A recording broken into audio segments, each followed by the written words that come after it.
Today on Talking Solutions, we've got a return visitor. Want to welcome back Tony Illia with the Nevada Department of Transportation. Thanks for having me back. It's always a pleasure. 2016. It's time for an update. 2016, yeah, it's here. How time flies. And we have a lot planned and underway this year. Probably first and foremost is Project Neon. This is an exciting undertaking for the department, nearly 2 decades in the making. Project Neon is the largest, most expensive public works project in Nevada's 151-year history. Wow, that's saying a lot. I'm not quite sure exactly what it's about, and I think a lot of our listeners don't know either. That's why I'm here, to sort of fill in the blanks for everyone. So the construction contract, which we awarded the tail end of last year, is for roughly $560 million. It's a design-build project. And what that means is it's a method of delivery where instead of hiring an architect to design plans and then putting those plans out to bid for a contractor to bid, we're sort of lump summing it all together and creating a single source responsibility. So it's both the architect and the contractor working together as a single unit. I bet that speeds it up a little bit. It speeds it up substantially. In addition, it really leads to a smoother project, fewer change orders, fewer disputes, and it really places everyone on the same page. In fact, the project is actually scheduled to finish nearly a year earlier than we had originally anticipated, which we expect will result in roughly an $80 million time savings for taxpayers. Let me just go over some of the basics, what the project is and what it's about. Project Neon is going to cover a 3.7-mile stretch of Interstate 15 between Sahara Avenue and the US 95 Spaghetti Bowl interchange. Now, they have accidents every day. Oh, yeah. This is currently the busiest stretch of roadway in Nevada. It sees 300,000 vehicles per day. That's roughly 1/10 of the state population. There's 25,000 lane changes per hour on this stretch, and on average, 3 crashes a day. Yeah. Part of the reason why this project is needed is we expect that traffic through this corridor is going to double by 2035. So it's really now or never to upgrade this stretch to better accommodate the growing needs of our local community for commuters and tourists and businesses. Wow. We've got Tony Illia in with us today from the Nevada Department of Transportation. You're talking right now about Project Neon. Mm-hmm. And Tony, you're saying that's the busiest stretch of road that between Sahara and the 95 interchange or into the Spaghetti Bowl, that it's already getting 300,000 cars a day, but that's going to double? It's going to double, yeah. Here in the next 20 years, we anticipate it's going to double. So it's really important for us to upgrade it, not just to accommodate the increased traffic flow, but really we want to make it a safer and smoother commute as well. With 25,000 lane changes an hour and an average of 3 crashes a day, it's overdue to be improved. Let me run down some of the improvements that we have in mind. For beginners, we're going to be reconfiguring the Charleston interchange completely there at I-15. Now, anyone that's had to enter and exit off of Charleston knows it's a nightmare. It really isn't a full interchange. We've got UMC just off there to the west. To the east, I believe, we're looking at also getting access to the Clark County Government Center, the World Market Center, and the Outlet Mall over there. And the Medical District and Symphony Park. We're going to be creating a full diamond interchange. That will definitely improve mobility and access to that whole downtown corridor, Medical District, Symphony Park, that entire area. We're also going to be doing a southbound 95 to southbound I-15 HOV flyover bridge. HOV stands for high occupancy vehicle. Essentially, it's just a fancy word for carpool lanes. What we're going to do with that, we're also going to be converting the current express lanes on I-15. We have 2 of them on that stretch presently. We're going to be converting one of those into just a general carpool lane and then the other into the general travel lane. By creating this flyover, we're going to create 20 consecutive miles of carpool lanes between 95 and I-15. We feel that this is really important. A lot of people here in the Valley have come up here from Southern California where they're used to using carpool lanes. We have plenty of visitors from the LA and San Diego area where this is nothing new, but you can only keep building so many lanes of freeway. And at some point, you need to try to address driving behavior. That's what we're trying to do, to see if we can't make more efficient use of the infrastructure we have. So HOV flyover, we're excited about that one as well. Martin Luther King Boulevard is also going to be getting a major overhaul as part of Project Neon. It's going to become essentially a feeder-like roadway that shuttles drivers between US 95 South to I-15 South on a route built over Charleston. There will also be an MLK exit onto Charleston. So again, MLK's another road where there's just been a tremendous amount of growth around that area, and it had been neglected, and now it's going to get the STAR treatment and be upgraded. That would be great, because it seems like with all our growth, they've almost gotten boxed in with the expansions and the changes that have happened over the years. Absolutely.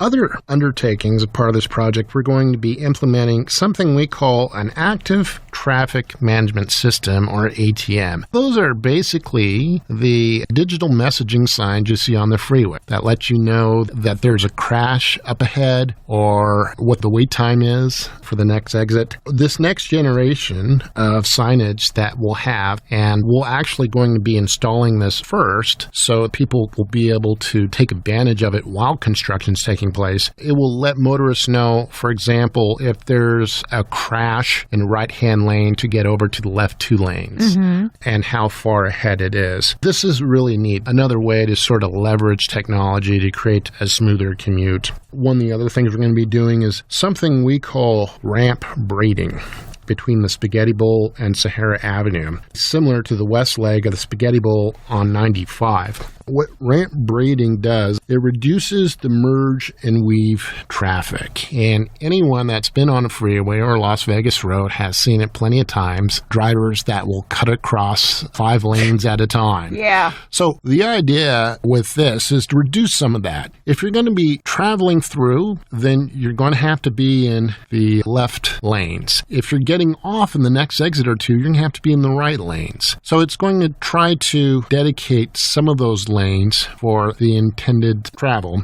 and do away with those wild weaving and merging movements. Those extreme drivers. That's really a big part that leads to those crashes. We're going to also be implementing some landscapes and aesthetics. We are partnering with the city of Las Vegas. We're going to be creating a new sort of iconic gateway into downtown Las Vegas and the Arts District. The aesthetics are going to be really, really cool. In fact, we're going to be having a gallery show later this fall called the Art of Project Neon, where we're going to be highlighting the work of the architects that we've been partnering with to create this sort of new iconic look into downtown. And we're excited about that, as is the city of Las Vegas, which is our partner on this project. We're talking with Tony Illia today with NDOT about plans for changes on the roads in 2016, but I'm sure well beyond, because these are some pretty big projects. We were talking about the artwork, also part of the landscape. I know down south when they did that design build, and they came in and they did the metal, and we've got the bighorn sheep, and we've got the horses. Yeah. Love that. You would be amazed how many compliments and how many requests we get, not only from locals, but from visitors from all over the country that will drive by and see those sculptures and want to buy them for their own backyard, their own garden. In some cases, we get calls from architects looking to implement them in their own projects back in Los Angeles or San Diego or elsewhere. We get that all the time. The aesthetics for the Neon Gateway is what we're going to call it. I think are really going to take it to the next level. Neat, unique, and really give that whole area a new sense of identity. And for people coming and going through that corridor, there'll be that sense of arrival into downtown Las Vegas and the Arts District. We're definitely excited about that. Well, Las Vegas is already the most photogenic city on the planet, and I'm so crazy about all of those animal sculptures down south. Look at it from an angle. It's so cool. The next question I get asked is, when will construction begin?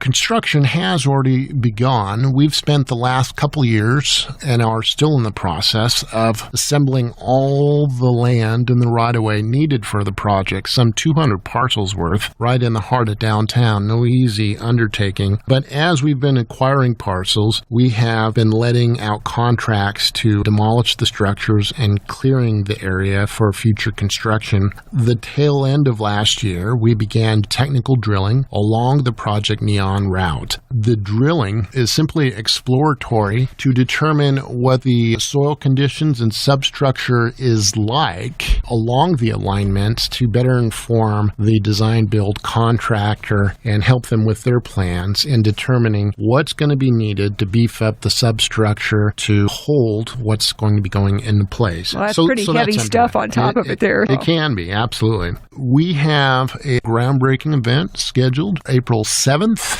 in Symphony Park. Formal construction will begin shortly after that. The construction schedule itself isn't particularly linear, and by that I mean it's not going to just happen from one segment and progress sequentially. It's going to be happening at several places concurrently. So it may not be readily identifiable right off the bat, and we won't be addressing I-15 until 2018. A lot of that work will be at night, and of course we'll be keeping the community updated on any traveling restrictions as part of that. But we anticipate finishing work by summer of 2019. The project, we expect, is going to create roughly 4,000 jobs, direct, indirect, and induced here in Southern Nevada. High-paying jobs, as well as creating a lot of opportunities for Southern Nevada-based businesses, women-owned businesses, and disadvantaged businesses, suppliers, and companies.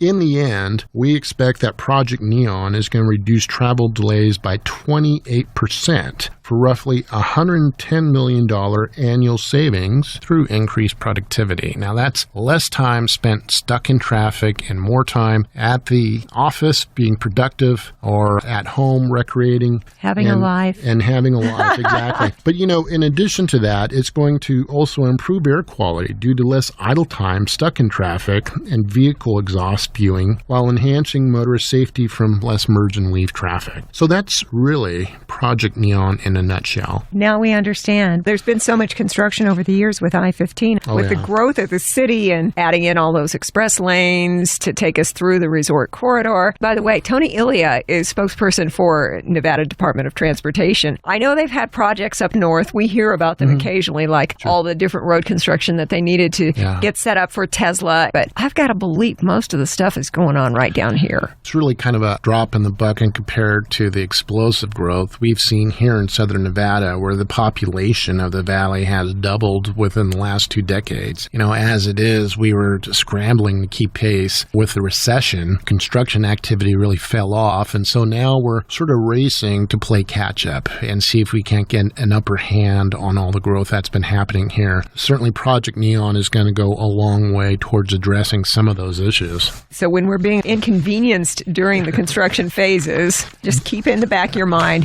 this is all for the greater good. It's going to be so terrific when it gets completed. We would ask people to be patient. It's like a trip to the dentist. Nobody wants to go. It's not fun, but in the end, it's the best for your health. I like that analogy. Some of the other projects we have going on that are really high profile, the Boulder City Bypass or Interstate 11, the first phase, which we just broke ground on last year. Tony, have you gone down south into Arizona? I can tell that they are anticipating this last interstate section. And the thing that makes it special, if I'm correct, is that Las Vegas and Phoenix are the 2 major cities, the only 2 remaining in the U.S. that don't have an interstate highway to connect them. That's absolutely true, Terry. Phoenix and Las Vegas, 2 biggest cities in the country, currently not connected by an interstate. So we broke ground on this last year, and construction of I-11 actually marks the first new infrastructure to the interstate highway system since it was deemed complete in 1992. It's a big, big undertaking. We're just doing the first 15-mile segment. Obviously, for this to work, we're going to need Arizona to step up and do its part to complete it. I think You're into it because I've seen them down there. Yeah. Eventually, we envision I-11 as a major NAFTA route connecting Mexico and Canada.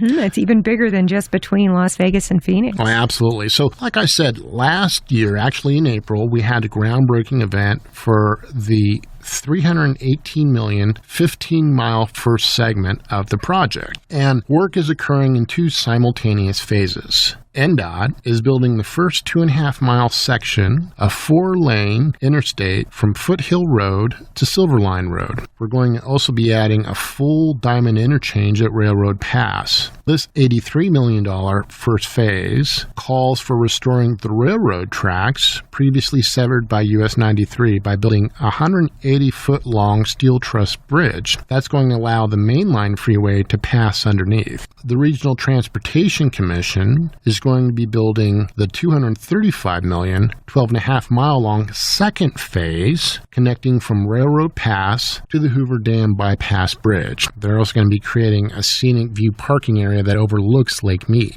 Yeah, so I-11 is really critical to the continued economic vitality of Nevada, not only improving the traffic flow between Las Vegas and Phoenix, but really providing a relief to a congested north-south highway like I-5 and I-15. We anticipate that it's going to really spur increased trade and commerce, as well as sort of advance the state's economic development initiatives. Talking about Railroad Pass, I remember when they took that railroad track out of service.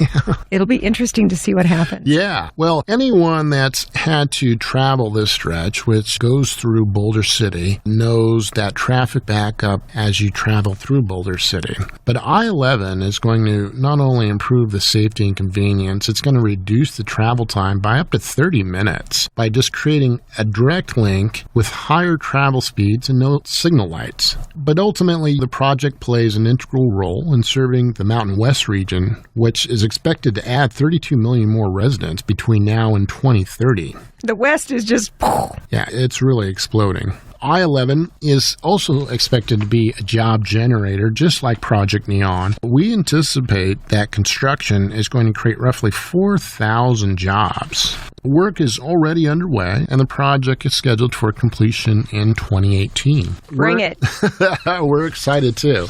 One of the other projects we have, and I'll just touch upon some of the highlights we have scheduled and underway this year, are continuing expansion and widening of US 95 in northwest Las Vegas. We began that in 2010. We're continuing to build phases out. Most recently, in August of last year, we broke ground on the $47 million US 95 215 Beltway interchange, which we're dubbing the Centennial Bowl.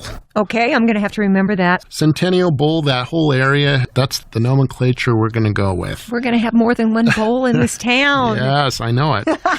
But this interchange is really going to greatly enhance the traffic and mobility, motorist safety in the entire Northwest. I mean, currently, nearly 108,000 vehicles daily travel the ramps and freeways at 95 and 215 Beltway, and it's only expected to grow in the future. The first half of the interchange is going to be building the north and southbound US 95 connection ramps to the east and westbound Beltway, respectively, while also adding a southbound collector distributor road.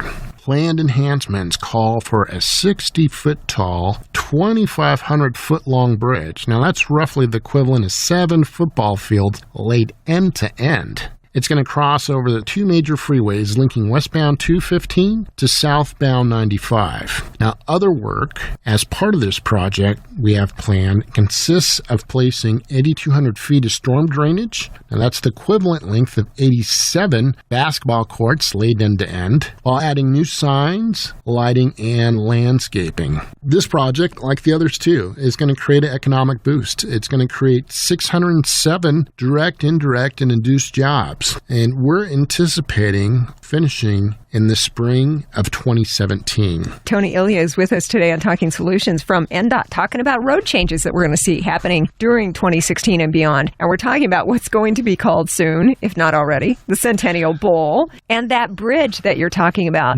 that's going to go from 215 to southbound 95. And you said it's 60 feet high? 60 feet high, 2,500 feet long. So when we see that construction going on above our heads, we're going to understand. Yeah, 7 football fields long, laid at the end. I have some more fun facts about the Centennial Bowl. The project schedule is roughly 400 working days, or roughly 3.5 football seasons. We're going to be excavating 320,000 cubic yards of dirt, enough to fill 140 swimming pools. We're going to be laying over 21,000 tons of asphalt, enough to pave nearly 2,800 average-sized driveways. Wow. Project is going to use 7.6 million pounds of steel, enough to build 950 school buses. We're going to be placing 32,000 cubic yards of concrete. And to put that into perspective, that's going to be enough to build a sidewalk from Las Vegas to St. George, Utah. Let me call that massive, if I might. Right.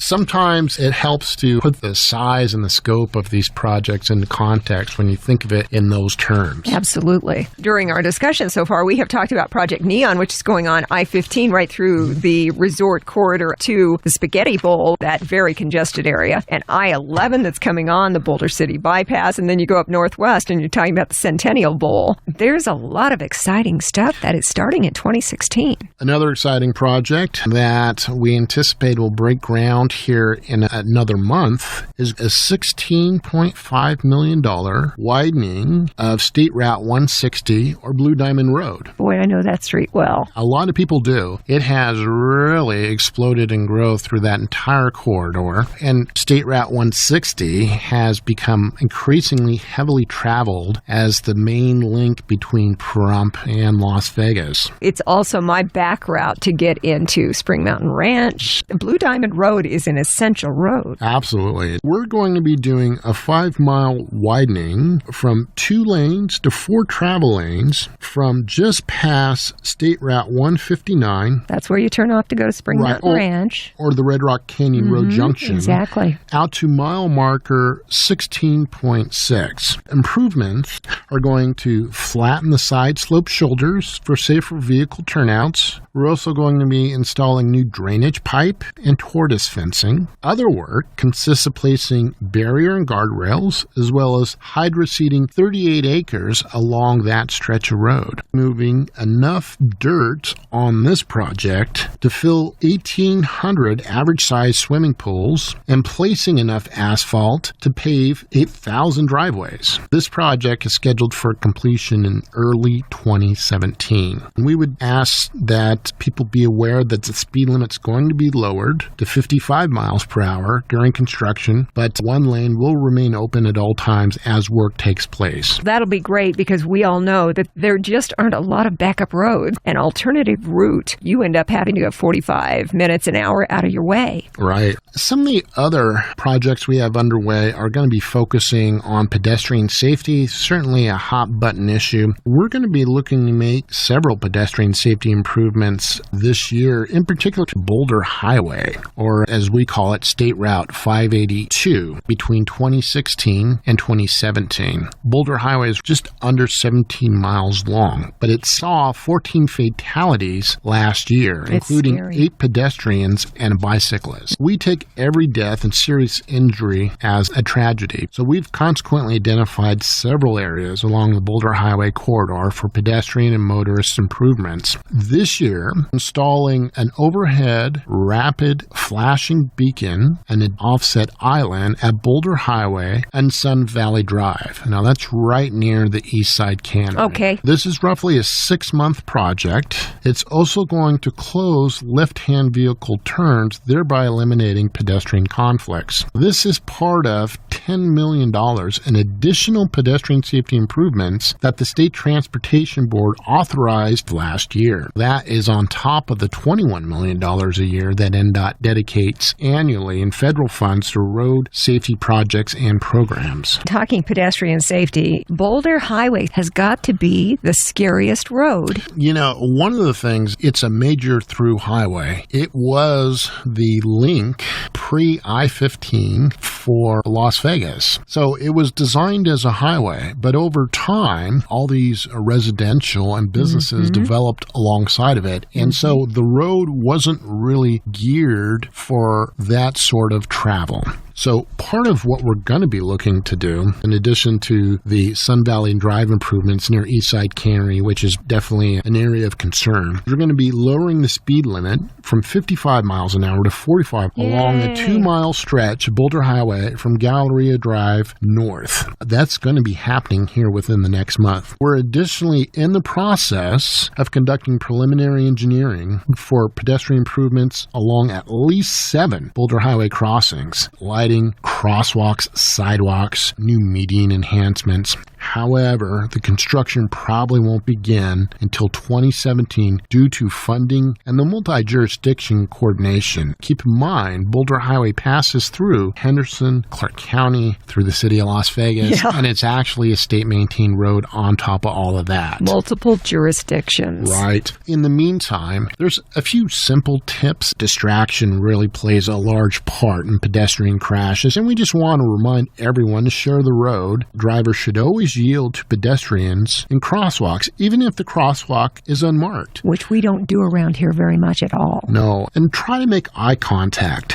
Look before turning on a green light and wait for any pedestrian crossings. Now, for pedestrians, always obey traffic control devices when crossing in the nearest crosswalk. Look left, look right, then look left again when crossing. And again, try to make that eye contact before you go across. Also, don't be distracted while you're crossing. Texting on your phone. Have the earbuds going. And never allow children to cross alone. Those are some real quick, simple tips. Safety is everyone's responsibility. Tony, Illia, that's a lot of stuff. I knew that when we got you in here, we would find out what's going on. So we've talked today about Project Neon, the new Centennial Bowl, the I-11 road project, the Boulder City bypass, the improvements on Boulder Highway, tips for drivers and pedestrians when it comes to safety on the roads, a lot of stuff. I know I follow you on Twitter. It's a great place to get those updates because you are frequently putting things in as far as NDOT information. We would encourage people to follow us on Twitter, Nevada DOT. We try to post traffic restrictions and updates as they happen in real time here throughout Southern Nevada, regardless of whether it's a state road, county road, city road, doesn't matter. We'll post it just the same. We try our best to really get the word out and let motorists know. In addition to that, if there's a longer term restriction due to some maintenance work or a construction project, we try to get a press release out. You can find those on our website at nevadadot.com. Also check us out on Facebook. We try to keep those updated all the time. I'll make sure that I have all of those links on our Talking Solutions Facebook page along with a podcast of our discussion today. So if you want to find out what's happening on the roads, great place to do it. I have one last one I'll talk about. Obviously, there's been a lot of excitement with the announcement of the Faraday Futures plant out at Apex. We are in the process of designing some infrastructure upgrades as part of that project for NDOT. For us, we're going to be looking to make 4 improvements: an interchange reconstruction, a 5-mile-long widening of U.S. Highway 93 from 2 to 4 lanes. We're going to be doing a flyover exit from US 93 into the Faraday Apex campus, and then also realigning the frontage road there at Apex as well. The total estimated cost is roughly $50 million.